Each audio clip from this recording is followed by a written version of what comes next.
한때 수익형 부동산으로 각광받았던 이 지식산업센터, 이미 투자자들에게 애물단지로 전락한 지 오래입니다. 이 고금리 속에 수요가 줄어들면서 이 거래도 사라졌습니다. 그런데 이 공실이 넘치는 상황에서 다시 지식산업센터 분양이 늘고 있습니다. 어찌된 일인지 취재 기자와 들여다보겠습니다. 부동산부 성나균 기자 나왔습니다.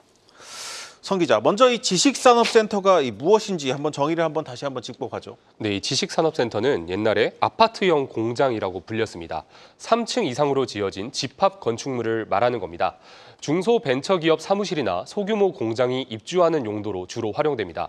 분양이나 매입 가격의 80%까지 대출이 가능한 데다가 취득세와 재산세 등에서 세제 혜택이 부여됩니다. 이런 장점에 장기간 이어진 저금리 기조가 맞물리면서 투자자들에게 큰 인기를 끌었습니다.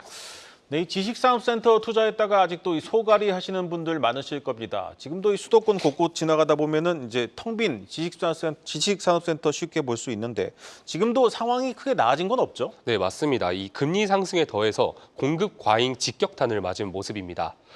특히 경기 고양시와 하남, 평택 등지에서는 공실률이 90%에 달하는 곳도 등장했습니다. 이런 분위기는 통계로도 나타나고 있습니다.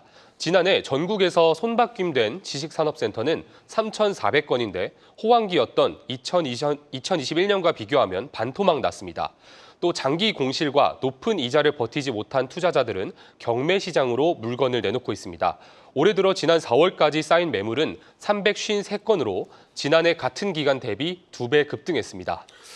이렇게 텅텅 비어있는 곳들이 많고 매물도 수두룩한데 다시 분양이 늘고 있다고요? 네, 맞습니다. 이 시장이 좋아져서 그런 건 아니고요. 과거 착공했던 물량들이 쏟아지고 있는 겁니다. 네. 공급이 넘치고 공실도 많은 상황에서 오히려 신규 물량이 늘어나고 있는 건데요. 인기가 높았던 시절보다 오히려 공급 예정 물량이 많은 겁니다. 건설사들도 지식산업센터 분양에 속속 나서고 있는 만큼 다시 관심을 갖는 투자자들도 늘어나고 있습니다.